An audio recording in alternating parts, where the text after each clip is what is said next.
प्रणाम। सप्त चक्रों में आज हम बात करने वाले हैं जो छठवें नंबर पे यानी जो 6 नंबर पे जो चक्र है यानी हमारा आज्ञा चक्र। आज्ञा चक्र यानी किसी को आदेश देना, यही ये चक्र का काम है। हम हमारे व्यवहार में कितनी बार ऐसा देखते हैं कि हम एक दूसरे को आदेश देते रहते हैं। आज तुम्हें ये काम करना है, आज तुम्हें वो काम करना है, ये चीज इतने दिनों में होनी ही चाहिए।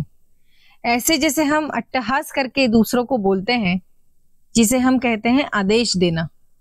ये चीज होती है हमारे आज्ञा चक्र से। ये आज्ञा चक्र से निगडित चीज है कि हम किसी और को आदेश दे रहे हैं और वो व्यक्ति उस चीज का पालन भी करता है, यानी आपका आज्ञा चक्र एक्टिवेट है। जब आप किसी व्यक्ति को कुछ करने के लिए बोलते हैं और वो दूसरी व्यक्ति आपकी बात सुन भी लेता है, तो वो जो सुनना है, जो आदेश करना है, वो हमारा काम करता है हमारा आज्ञा चक्र। तो आज्ञा चक्र कहाँ पे स्थित होता है? वो हमारे दोनों आंखों के बीच में, यानी हमारे जो 2 आईब्रोज हैं उसके बीच का जो स्थान है, जहां पे हम तिलक लगाते हैं, सिंदूर लगाते हैं, कुमकुम लगाते हैं, वही स्थान है हमारा आज्ञा चक्र का, जो हमारी आत्मा का केंद्र बिंदु है, जहां पे आत्मा और परमात्मा दोनों का स्थान है। अगर आप देखेंगे तो इसकी जो आकृति होती है आज्ञा चक्र की, तो वो 2 पंखुड़ियों से बनी है। यानी ये जो कमल है वो 2 पंखुड़ियों से बना देखने को मिलता है, जिसमें शिव और शक्ति दोनों निवास करते हैं, जो जीवात्मा का केंद्र बिंदु माना गया है। जब आज्ञा चक्र में भरपूर प्रमाण में ऊर्जा आती है तो उसके परिणाम बहुत ही अच्छे देखने को मिलते हैं। यानी अगर कोई व्यक्ति का आज्ञा चक्र ओपन है, या तो फिर काफी एक्टिवेट है, या तो फिर हम कह सकते हैं संतुलित है, तो वे व्यक्ति कैसे होते हैं? तो उन्हें शारीरिक और मानसिक तौर पे दोनों में बहुत ही लाभ होता है। वे व्यक्ति हमेशा निर्णय लेने के लिए सक्षम रहते हैं। यानी अगर कोई भी संकट आता है तो वे कभी झिझकते नहीं हैं, फट से निर्णय लेंगे, कोई नया विचार करेंगे।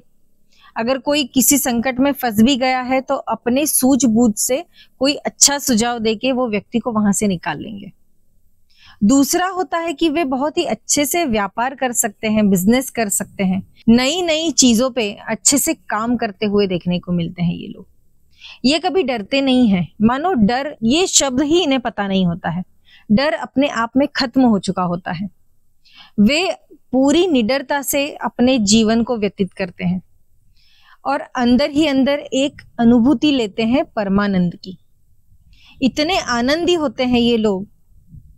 काफी लोगों को आपने देखा भी होगा कि कुछ लोग मोह माया से परे होते हैं, यानी जो भौतिक सुख है, लग्जरीज गाड़ियां या फिर घर हो, या फिर कोई और भी गहने हो, सोना चांदी, मुझे ये लेना है वो लेना, ऐसी कोई डिमांड्स ही नहीं रहती है उन लोगों की। वे हमेशा साधारण तरीके से अपनी जीवन को व्यतीत करने का सोचते हैं। तो ये जो लालसा है, ये जो माया है, वो उन्हें छूती भी नहीं है। ऐसे बहुत ही अच्छे परिणाम देखने को मिलते हैं। लेकिन अगर ये आज्ञा चक्र संतुलित नहीं है या तो फिर विरुद्ध दिशा में काम कर रहा है, तो वो व्यक्ति काफी डरपोक होता है, हमेशा भोग विलास की चाह रखने वाला होता है। कुछ लोगों को हमेशा गलत राय देंगे, झूठ बोलेंगे, या तो फिर किसी भी संकट का सामना करने की इन लोगों में ताकत नहीं रहती है।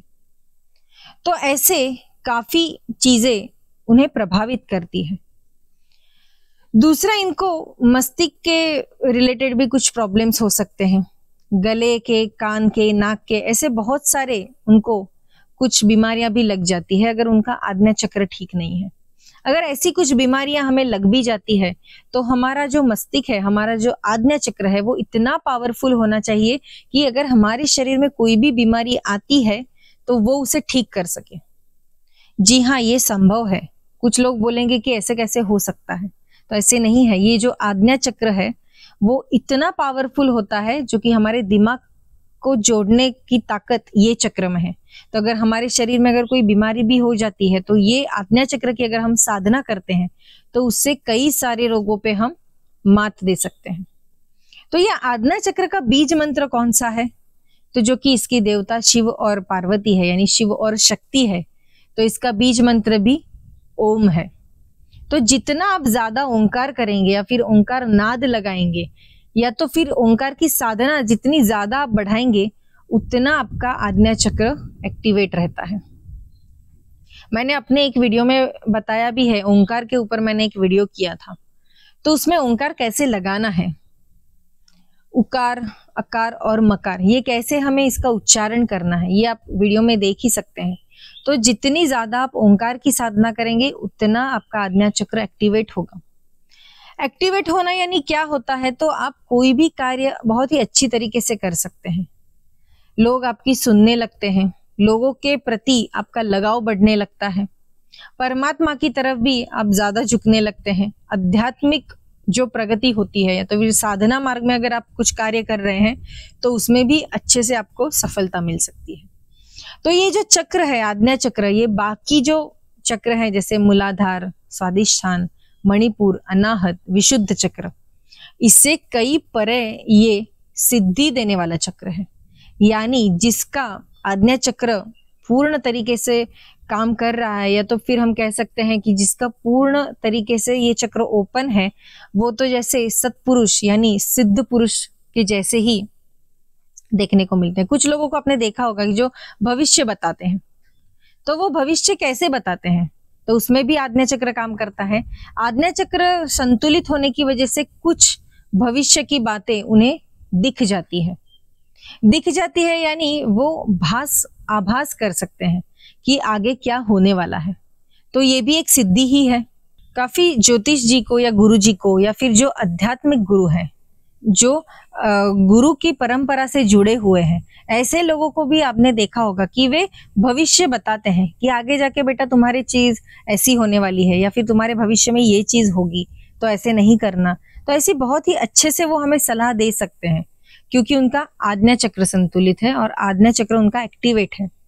तो जितनी ज्यादा आप साधना करेंगे उससे ज्यादा आपका आज्ञा चक्र ओपन होता है, क्योंकि आज्ञा चक्र में 3 नाड़ियां जुड़ी हुई है, एक है इड़ा, दूसरी है पिंगला और एक सुषुम्ना नाड़ी। जब ये तीनों नाड़ियों की ऊर्जा एकत्रित होती है तब जाके हमारा आज्ञा चक्र खुल जाता है और जिसके जागृत होने से बहुत सी कठिनाइयां या तो फिर बहुत से भविष्य में आने वाले संकट पे हम अच्छे से मात दे सकते हैं। तो ज्यादा से ज्यादा ओंकार साधना कीजिए। शारीरिक अगर कुछ बीमारी है तो भी आप ये कर सकते हैं। अगर मस्तिष्क या तो दिमाग को लेके भी अगर कुछ बीमारियां हैं, कुछ लोगों को भूलने की आदत होती है, कुछ लोगों को कुछ पढ़ते हैं तो वो याद नहीं रहता है, कुछ लोगों को हमेशा एक डर लगा रहता है और किस चीज का डर है वो बता भी नहीं पाते हैं। तो ऐसे जो डर है, जो भी आप भूलने की आपकी आदत हो चुकी है या तो फिर कुछ चीजें आप सोचते हैं पर बता नहीं पाते हैं, अपने मन में ही रखते हैं, उसको अच्छे से एक्सप्रेस नहीं कर पा रहे हैं, तो ऐसी जो छोटी छोटी हमें परेशानियां जो हमें ज्यादा उलझन में डाल देती है, ये सारी चीजों पे अगर आप कुछ सॉल्यूशन चाहते हैं तो आज्ञा चक्र की साधना कीजिए। ज्यादा से ज्यादा आप ये साधना करेंगे ताकि आपकी ये सारी प्रॉब्लम्स खत्म हो जाएंगी। तो ऐसे ये चक्र साधना कोई भी कभी भी कहीं भी कर सकता है। ओंकार लगाना चाहते हैं तो खुली जगह जहाँ पे है, यानी समुंदर है या तो फिर नदी नाले हैं या तो फिर आपके घर में गैलरी है या तो फिर टेरेस है, तो ऐसे खुली जगह पे बैठ के ओंकार नाद लगाइए ताकि उसके वाइब्रेशंस आपको मिलेंगे और आपकी आज्ञा चक्र की जो भी गतिविधियां हैं वो आप अच्छे से जान पाएंगे। कुछ लोग मुझे बोलते हैं कि कभी कभी मुझे ऐसा लगता है कि मेरे ललाट में से कुछ घूम रहा है दीदी, ऐसा लगता है मुझे कहीं मेरा आज्ञा चक्र एक्टिवेट तो नहीं हो रहा है। तो अगर आप ये साधना शुरू कर रहे हैं या फिर पहले से आपको ऐसी कोई चीजें हो रही है तो ये अच्छी बात है, इसमें डरने की कोई बात नहीं है।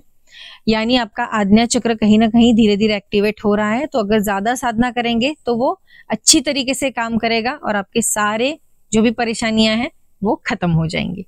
तो ऐसे ही मिलते हैं हम अगले एपिसोड में। अब हमारा आखिरी चक्र जो हमारे दिमाग के साथ जुड़ा हुआ है, जो है सहस्त्रार चक्र, इसके बारे में हम विस्तृत से बात करेंगे लेकिन अगले एपिसोड में। तब तक हमारे इस चैनल को सब्सक्राइब कीजिए, वीडियो को लाइक और ज़्यादा से ज़्यादा शेयर कीजिए। ये जो सारे वीडियोस मैं बना रही हूँ इसमें चक्र साधना की बहुत ही बेसिक और जितनी मुझे पता है उतनी मैं जानकारी आपको दे रही हूँ। और भी कुछ अब अगर आप सोच रहे हैं कि ये चीज़ मुझे जाननी है तो वो विषय आप कमेंट बॉक्स में डालिए, मैं उसके ऊपर ज़रूर वीडियो बनाऊंगी। जितना मुझे मेरे गुरुदेव ने सिखाया है उतना मैं मेरा ज्ञान आपके साथ ज़रूर शेयर करूंगी। धन्यवाद।